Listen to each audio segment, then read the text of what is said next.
Hello everyone, welcome back to Girana academy. So देखिए, last lecture के अंदर आपको इलेक्ट्रिक चार्जेस के बारे में बताया था। आज उसी का ही एक स्टेप आगे, मतलब आज हम बात करेंगे कंडक्टर्स एंड इंसुलेटर्स के बारे में। और हाँ, ऊपर जितने भी चैनल और जो पेजेस दिए गए हैं उनके जो लिंक्स है डिस्क्रिप्शन बॉक्स में डाल दिए हैं। तो बिना कोई टाइम वेस्ट किए चलिए शुरू करते हैं।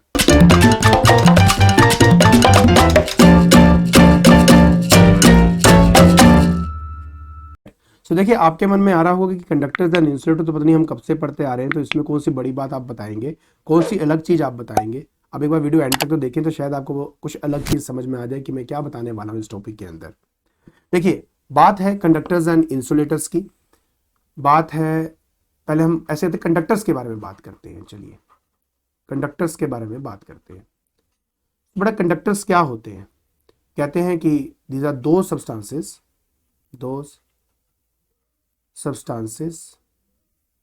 that allows current to pass through it।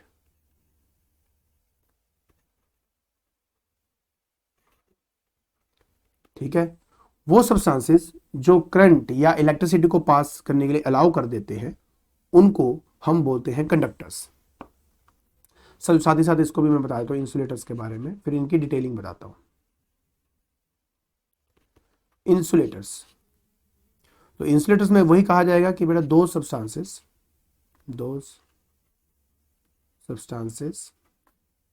That do not allow electricity to pass through it, उनको हम बोल देते हैं द इंसुलेटर्स। अब सबसे बड़ा सवाल ये आता है कि सर हमें कैसे पता कि कौन सा आपका कंडक्टर है, कौन सा आपका इंसुलेटर है, कैसे डिसाइड किया जाता है, क्या होता है जिसकी वजह से कंडक्टर कंडक्टर बनता है या इंसुलेटर इंसुलेटर बनता है, उसके बारे में हम यहाँ पे डिस्कस करेंगे। देखिए, एक सिंपल सी बात आपको बताता हूँ, मैं आपको दो सिंपल से एग्जांपल्स देता हूँ। सबसे पहले हम बात यहाँ पे करते हैं, मान लेते हैं एल्यूमिनियम की बात करते हैं। सपोज हम यहाँ पे बात करते हैं एल्यूमिनियम की। अब एल्यूमिनियम का अगर मैं एटॉमिक नंबर के बारे में बात करूं तो 13 उसका एटॉमिक नंबर होता है। 13 एटॉमिक नंबर की वजह से अगर मैं इसकी इलेक्ट्रॉनिक कॉन्फ़िगरेशन बनाऊं तो ये बनेगा 2, 8 एंड 3। ये इसका इलेक्ट्रॉनिक कॉन्फ़िगरेशन हमारा बन गया। और दूसरा एग्जांपल मैं लूंगा आपके कार्बन का। और कार्बन जो है आप जानते हो 6 नंबर इसका एटॉमिक नंबर होता है, इसका कॉन्फ़िगरेशन बनेगा 2 एंड 4। ये इसका इलेक्ट्रॉनिक कॉन्फ़िगरेशन बन गया। अब इस कंडीशन के अंदर अगर मैं इलेक्ट्रॉनिक के का अगर मैं यहाँ पे स्ट्रक्चर बनाऊं, ठीक है, तो कुछ ऐसा दिखेगा। बेटा सेंटर में क्या है हमारे पास? न्यूक्लियस, और 1, 2 और 3 इसमें शेल है। कार्बन की बात कर लेते हैं। कार्बन का अपना न्यूक्लियस है, 1 और ये 2 शेल इसके मैं ले लेता हूं। ठीक है, तो यहाँ क्या है? दिस इज न्यूक्लियस, ये न्यूक्लियस है, इसमें भी ये वाला क्या है? न्यूक्लियस है आपका। इसके अलावा ये 2 आपके शेल्स हैं। अब ये 2 हो गया, यहाँ पे 8 होंगे, 1, 2, 3, 4, 5, 6, 7 एंड 8। और लास्ट में 3, 1, 2, 3। कार्बन की बात करें 2 और लास्ट वाले में 4। तो पहले तो आप इनके स्ट्रक्चर को देखो। स्ट्रक्चर से आपको आधी से ज्यादा जो बातें हैं ना वहीं पे क्लियर हो जाएंगी। देखिए, अगर मैं एल्यूमिनियम को देखूं तो पहली बात उसमें 3 शेल्स हैं, और जो आखिरी वाले हमारा जो शेल है उसमें हमारे पास 3 इलेक्ट्रॉन्स पाए जाते हैं। अगर मैं कार्बन की बात करूं उसमें सिर्फ 2 ही शेल हैं और इसके आटोमोस्ट शेल में 4 इलेक्ट्रॉन्स हैं। पहले तो आप ये समझने की कोशिश करें कि जो शेल मेरा न्यूक्लियस से जितना दूर होता है उतना कम फोर्स ऑफ इंटरेक्शन, जिसको इलेक्ट्रोस्टैटिक फोर्स भी हम कहते हैं, बहुत कम फोर्स ऑफ इंटरेक्शन लगती है न्यूक्लियस और आटोमोस्ट शेल के इलेक्ट्रॉन्स के बीच में, अगर वो शेल मेरे न्यूक्लियस से दूर है। अगर वो न्यूक्लियस के नजदीक है तो फोर्स जो है, ऑपोजिट चार्जेस में जो फोर्स होती है वो उतना ही स्ट्रांग होगा और उतना ही मुश्किल होगा मेरे आउटरमोस्ट शेल के इलेक्ट्रॉन्स को बाहर निकलने के लिए। बट बस आप ये समझ लीजिए कि यही वो बात है जिसकी वजह से कंडक्टर कंडक्टर और इंसुलेटर इंसुलेटर बनता है। Please try to understand. देखिए नॉर्मली अगर मैं एल्यूमिनियम की बात करूं तो एट रूम टेम्परेचर में टेम्परेचर जो इनको मिलता है, रूम टेम्परेचर मतलब क्या कि हमारे रूम का जो टेम्परेचर है वो मेरे आउटरमोस्ट शेल के इलेक्ट्रॉन्स को इतनी एनर्जी तो प्रोवाइड कर देता है कि वो अपने शेल को तोड़ के बाहर निकल सके, वो अपने शेल को तोड़ के बाहर निकल सके। और बाहर निकलने की वजह से ही ये हमारा एल्यूमिनियम जो है वो 3 पॉजिटिव आयन आपका बनता है। और उसके अलावा हमें और क्या मिलते हैं, साथ में मिलते हैं हमें 3 फ्री इलेक्ट्रॉन्स। ये जो 3 फ्री इलेक्ट्रॉन्स हैं ये रैंडमली मूव करेंगे in all of the direction. तो अगर मान लीजिए कि मेरे पास एक एल्यूमिनियम की वायर है ना, अगर मैं देखिए इस एल्यूमिनियम की वायर को देखूं तो मुझे क्या नजर आएगा यार, मुझे ये नजर आएगा कि इसके अंदर एल्यूमिनियम के मेरे पास आयन तो हैं ही है, ठीक है, ये एल्यूमिनियम के आयन तो हैं, बट उसके अलावा 3 मेरे पास इलेक्ट्रॉन्स भी होंगे। तो आयन के मतलब आयन के मुकाबले में नंबर ऑफ फ्री इलेक्ट्रॉन्स ज्यादा हैं आपके, ठीक है। तो अगर मैं एक और एल्यूमिनियम की ले लूंगा तो उसमें 3 और इलेक्ट्रॉन्स हमें मिलेंगे, और ये 3 इलेक्ट्रॉन ऐसे बैठे नहीं रहते क्योंकि रूम टेम्परेचर है। रूम टेम्परेचर इन इलेक्ट्रॉन्स को प्रोवाइड करता है काइनेटिक एनर्जी, और उस काइनेटिक एनर्जी की वजह से ये जितने भी इलेक्ट्रॉन्स हैं ये सारे रैंडमली मूव करते हैं in all of the direction, ये सारे पागलों की तरह इधर उधर मूव करते रहते हैं in all of the direction लगातार। बट इनमें इतनी ताकत नहीं होती कि वो मेरे वायर को छोड़ के चला जाए, वो उतनी ताकत नहीं देता, उतनी देगा कि भाई तो ये जो इलेक्ट्रॉन्स है ना ये सब अंदर की तरफ ऐसे रैंडमली मूव करते रहे इन ऑल डायरेक्शन। तो हमने एक बात सीखी कि जब हम कंडक्टर्स के बारे में बात करते हैं और उसमें कंडक्शन के बारे में बात करते हैं, कंडक्शन मतलब जब इलेक्ट्रिसिटी पास करती है तो कोई ना कोई कैरियर चाहिए होता है उस इलेक्ट्रिसिटी को ले जाने के लिए। अगर आप चाहते हो कि आपकी इलेक्ट्रिसिटी एक एंड से दूसरे एंड में लेके जाए तो कोई तो उसको लेके जाएगा, कौन रिस्पॉन्सिबल होता है, तो बेटा वो रिस्पॉन्सिबल होते हैं आपके यही फ्री इलेक्ट्रॉन्स। हमेशा याद रखें किसी भी वायर के अंदर जितने ज्यादा फ्री इलेक्ट्रॉन्स होंगे उतना ज्यादा अमाउंट ऑफ इलेक्ट्रिसिटी वो एक एंड से दूसरे एंड में ले जा सकता है। इसलिए कंडक्टर कंडक्टर बनता है क्योंकि कंडक्टर्स के अंदर क्या होते हैं, फ्री इलेक्ट्रॉन्स होते हैं। आई होप आपको समझ में आया फ्री इलेक्ट्रॉन्स आए कहां से। बेटा एक्चुअली में हर एक एटम के आउटरमोस्ट शेल के, ऐसे कॉपर है, कॉपर में तो और इजिली हमारे आउटरमोस्ट शेल के जो इलेक्ट्रॉन्स है वो निकल पाते हैं, तो इसलिए कॉपर का तो हम बहुत ज़्यादा इस्तेमाल करते हैं एज ए कंडक्टिंग वायर।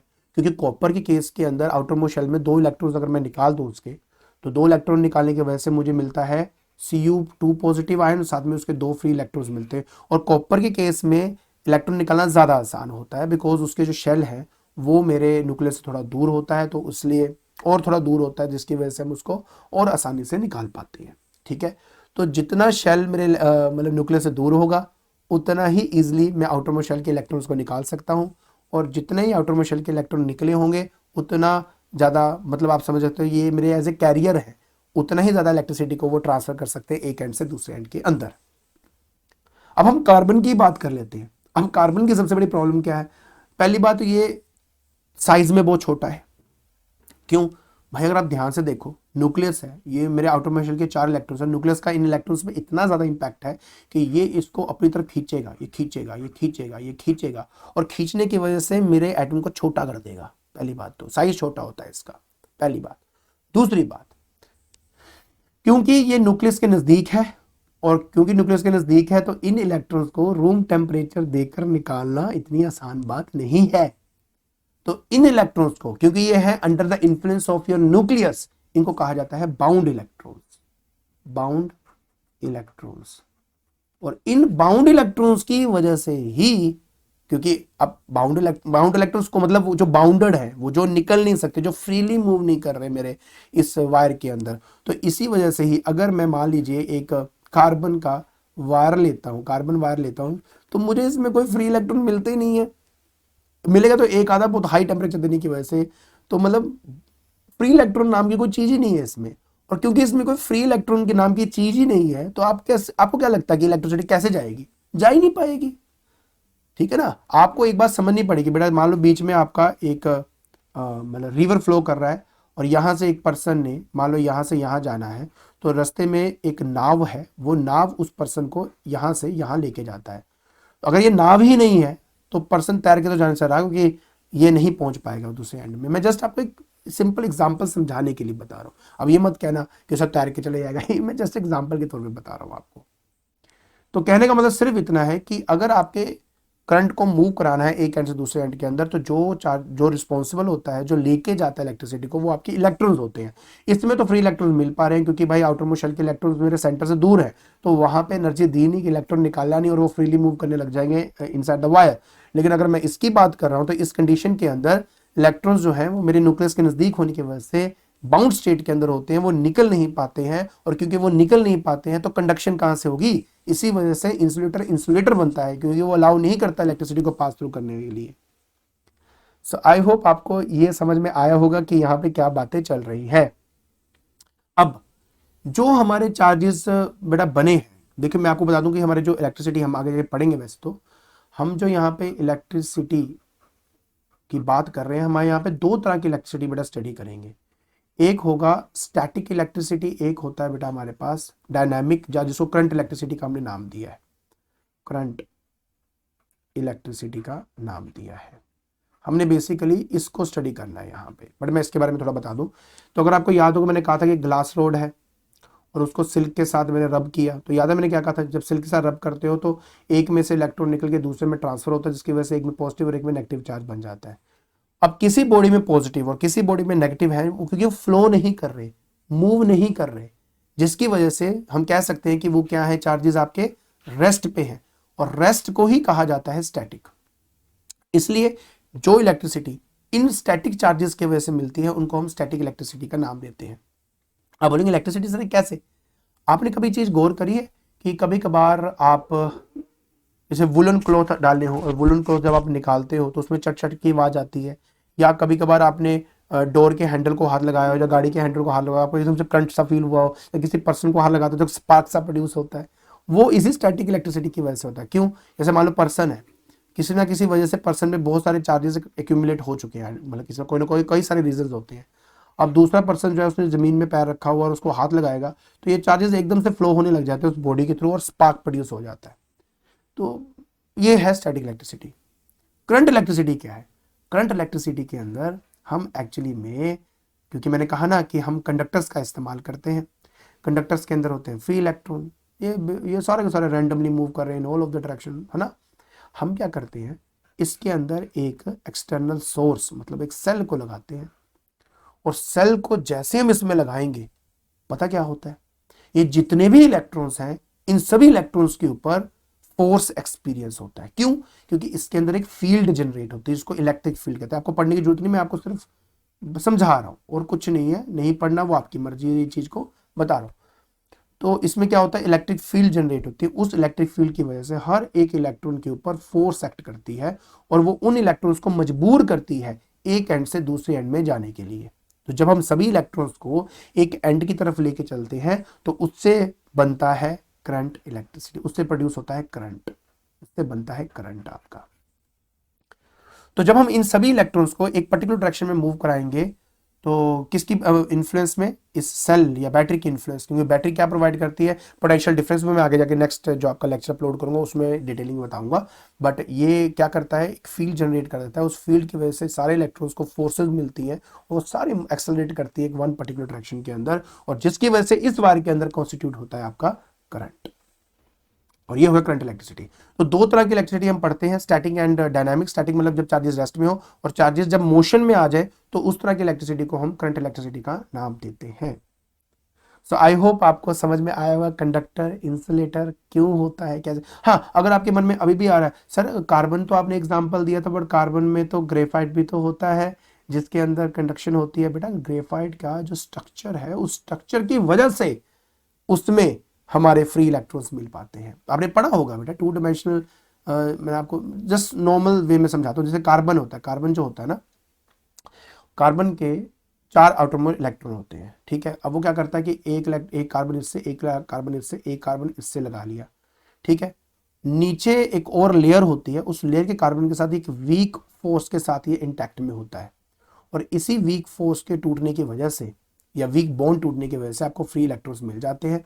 और वो जो फ्री इलेक्ट्रॉन्स हैं वो रिस्पॉन्सिबल होते हैं ग्रेफाइट के अंदर आपकी कंडक्शन करने के लिए। तो हर एक चीज का मतलब होता है, धक्के से कुछ नहीं है, ठीक है। तो इसके बारे में बात करेंगे केमिस्ट्री के अंदर, बट अभी तो हम फिजिक्स पढ़ रहे हैं तो फिजिक्स के बारे में बात कर रहे हैं। तो फिजिक्स के अंदर कंडक्शन के लिए क्या चाहिए, फ्री इलेक्ट्रॉन्स चाहिए। फ्री इलेक्ट्रॉन्स कब मिलेंगे, उन एटम्स में मिलते हैं यार जो काफ़ी दूर है आउटरमोस्ट शेल से। जितने ज़्यादा दूर होंगे न्यूक्लियस से उतना आसानी से उनको हम निकाल सकते हैं। सो आई होप आपको ये सारी बातें समझ में आ गई होंगी, ठीक है। तो आज के लेक्चर के अंदर हमने स्टडी किया कंडक्टर्स एंड इंसुलेटर्स के बारे में। आई होप आपको हर वो छोटी बात समझ में आ गई होगी कि कंडक्टर जो है वो कंडक्टेंस क्यों कर पाता है, किस रीजन से कर पाता है, और इंसुलेटर क्यों नहीं कर पाता। और अगर आपको ये वीडियो पसंद आ रही है तो please like it, share it and subscribe it. आज के लिए बस इतना ही। Thank you so much.